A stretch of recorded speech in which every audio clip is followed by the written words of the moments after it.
What's up, everybody? Derek Anderson, the DA, and the press right now is trying to do everything they can to save these dudes' jobs over here at the Rings of Power, right? Why sidelining the Rings of Power showrunners would only create more problems. More problems for who? Okay?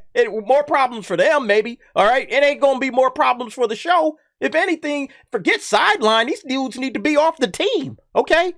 Give them their walking papers. Hey, y'all got to go, all right? But we already talked about what the Lord of the Rings or what Amazon might do when it comes to dealing with these guys. And we read that, and I'll link the video above. This particular article kind of talks about it, but they're running defense already. They're trying to save these guys' jobs, saying, oh, no.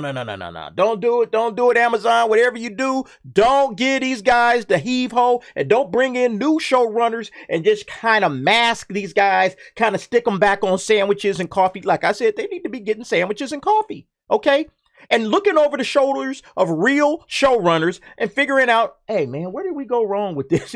Because these guys obviously had no idea what they were doing, and they took a very huge franchise and made an absolutely terrible show with it. They need to be, interns, instead of showrunners, hey, go get me a Coke, go get me a sandwich, okay? That's what they need to be doing right now, not making television shows. Let's go ahead and read this. Prime Video's Lord of the Rings of Power might be getting new showrunners for season 2, but it'd be better for everyone if it didn't. Now, criticism is nothing new for the Lord of the Rings of Power. As soon as the series was announced, some of the Lord of the Rings fans were skeptical. Despite the massive budget, they were afraid that Amazon wouldn't be able to live up to the quality that Lord of the Rings material demands. And they weren't. Absolutely not. Not even close, okay? The Super Bowl teaser did little to quell the growing apprehension, and then reports that Rings of Power would be changing and adding to Tolkien's lore had some fans up in arms. And then, of course, it says things didn't get much better for Rings of Power when, it dropped on Prime Video. Left out a lot of important lore points. That continued throughout the series, and it also added to the Lord of the Rings canon. A minority of Lord of the Rings fans adamantly hate Rings of Power, calling it a bastardization of Tolkien's material. While that might be an overblown and disproportionate response, it's not. I mean, what can you look? This idea that Rings of Power wasn't anything less than an unmitigated failure has to go. At this point, it has to go. These guys completely dropped the ball. Amazon dropped the ball, all right? This thing should have been beloved like the original trilogy, and it wasn't, not even close. This thing is hated on, it's mocked, it's ridiculed. These guys spent $1 billion to just come up empty. So, at this point, you guys just got to let it go. You got to just call it what it is. All right? That's how you learn, when you just see things as they are. Quit trying to make excuses. Hey, we fucked up. Hey, that's what happened. Okay? Let's get on and try to get this thing right. That's how you get things better. All right? Trying to make excuses for it and say, oh, it's just overblown, a disproportionate response. No, it's not. Right where it's a proper response, right where it needs to be. It's still clear that the series didn't live up to some people's expectations. As a result, there are even rumors that the showrunners are on their way out the door, as they need to be. So let's ask the question, will the Rings of Power showrunners be fired? And they kind of explain exactly why they're going to be fired, even though they're not really explaining it. But let's go ahead and check this out. Amazon spent an unworldly amount of money. That's the first thing. They spent way too much money to get what they got, okay? Let's say you go into a car dealership, okay? And you got cash money, 100 G's in your pocket. And you say, hey, man, I want a nice luxury vehicle, okay? Money is no object, okay? I got 100 G's in my pocket. I want a very nice luxury vehicle. Nothing crazy, but just something that looks good when I'm on the road, driving down. It's clean, got a good interior, all that kind of stuff, all right? Imagine if that's what you give them and you say, give me the best thing you got. And these dudes come pulling around out of the lot.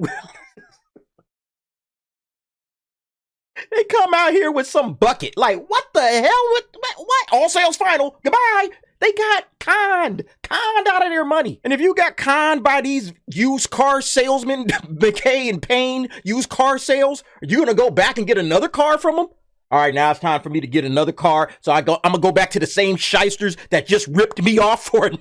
Come on, man. You're not going back to these guys. All right. So already Amazon's like, nah. We ain't going for that. All right. And it says here right there, the company made an odd choice on what to do with that investment. Okay, they're already explaining why Amazon's getting these clowns out of here, Patrick McKay and JD Payne, as showrunners. As huge Tolkien fans, the decision made sense. It didn't make sense. It didn't make sense. But they were first-time showrunners. That's the problem. First-time showrunners. I don't care if they knew Lord of the Rings up and down, left and right, like the back of their hands, okay? Which they don't, clearly, all right? But I don't care if they did, all right? You got to get experienced showrunners when you're handing somebody $1 billion. You got to get experience on the table. You can't come in here with novices. I mean, whoever made that choice to give this show to these two bozos, they should be done in Hollywood as far as I'm concerned, okay? They should be completely, you are finished in this town. It'd be like Kittredge had that dude in Mission Impossible once. Someone is manning a radar tower in Alaska by the end of the day. Just mail him his clothes. Mail him his clothes. Man, you out of here, bro. You can't stick around. I'm sorry. The pressure of making something Lord of the Rings centric is difficult enough, but trying to do that as first-time showrunners was surely difficult. It's impossible, all right? There's no way in the world that you hand something this big to those two dudes. Can't happen.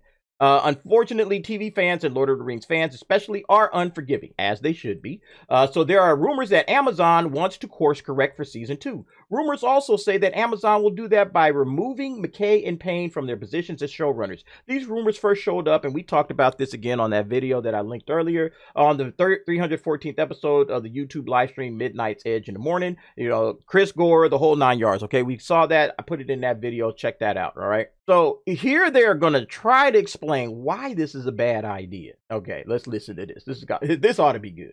Of course, all of that is still a rumor, but firing or even just demoting McKay and Payne isn't a good idea. Some series have been successful after replacing their showrunners, but there's something to be said for continuity. There's also something to be said for quality, for guys that know what the hell they're doing, okay? You can't just get $1 billion show and just fumble it, all right? And just say, all right, we'll make up for it in season 2. No. We're not running that risk again, okay? Would you really put this show is make or break for Amazon Studios. We've seen plenty of articles saying that this is the make it or break it for this particular studio. Are you going to really put your studio on the line for these two guys after they did what they did in the first season? They got their chance. They got all the money in the world to try to make the best show possible. They absolutely tanked. Why would you give these cats another chance? Why would you do that? Why would you have to be crazy in the head to think that you can give these dudes another chance? They gotta go.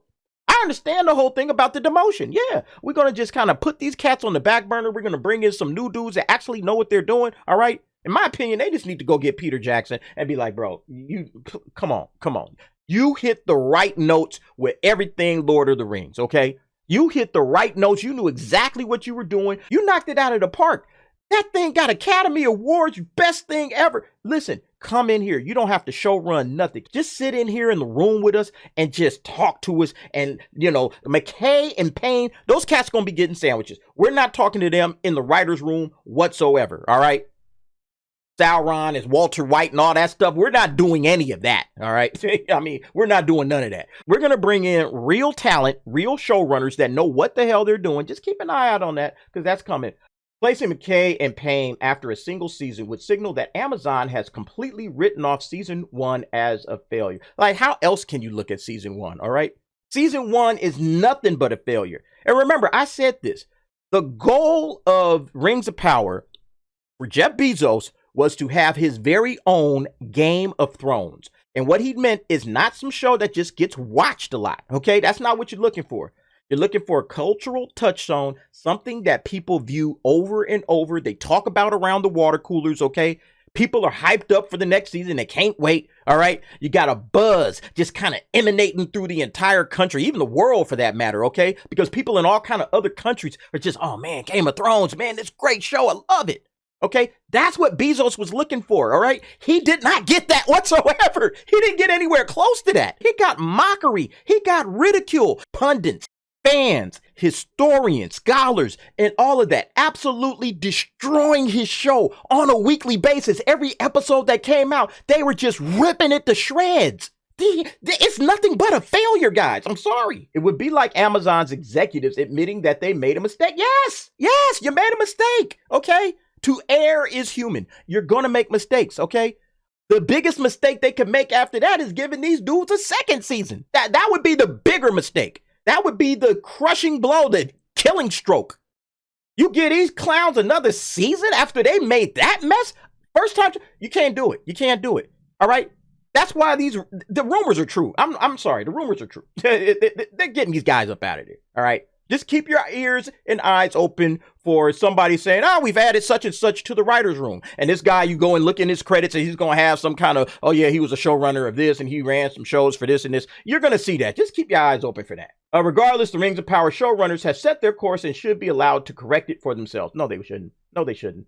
Okay, they're already looking at season 1's success and disappointments while getting ready to film season 2, paying total variety. Certainly, you look at the audience response and you see what characters people love and what kind of storytelling moves them. I wouldn't say we're overcorrecting for any of it, but we're certainly listening to people's responses. Yeah, they're taking notes for the other guys that are about to come in, okay?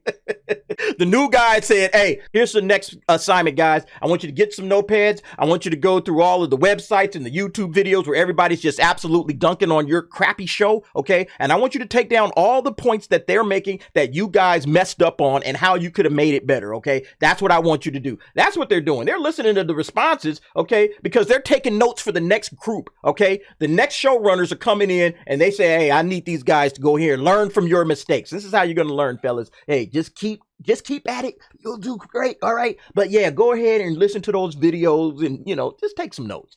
Thus, while some fans might want McKay and Payne gone, it would be better to let them correct their mistakes. If they're first-time showrunner, and let's be honest, they did a pretty look. All right, forget this junk. I don't care about viewership numbers. All right. Viewership numbers don't tell me nothing. Okay. Jeff Bezos didn't say, I just want big viewership numbers. No, he wanted a cultural touchstone that people talked about and people just loved, okay? And people couldn't wait. Oh my God, when is season 2 coming out? I could care less when season 2 of this crap comes out, okay? House of the Dragon, man, I'm like, yeah, when is it coming out? This one, if it comes out, man, all right, well, we'll see what happens at that point in time. But yeah, the whole idea that viewership numbers were going to make this thing was going to have big viewership numbers just simply because people pushed it. It's a very popular franchise, okay? Amazon pushed the hell out of it, all right? You're getting Amazon boxes with Rings of Power. You're like, oh man, yeah, they really pushing this thing. All right, you getting your Amazon shipping packages in your house. This thing got Rings of Power all over the artwork and everything. They did a great job marketing this thing, okay? So people are going to check it out, give it a first look and just see what it's like, okay? But we saw the comparisons to House of the Dragon. Wasn't even close. Any metric you can look at, okay? Viewership besides, the people loving it, the people talking about it, the people excited about it, people praising it. That didn't happen with this show, all right? So fortunately, Amazon's going to get these guys out of here, replace them with some different showrunners. They might do it all quiet as kept under the covers, okay? But we know it's coming. We know it's coming. Anybody that's been paying attention knows exactly what's about to happen. But anyway, folks, what do you think about this situation? Go ahead, drop down, give me your thoughts and your opinions on that. Thanks for watching. See you next time.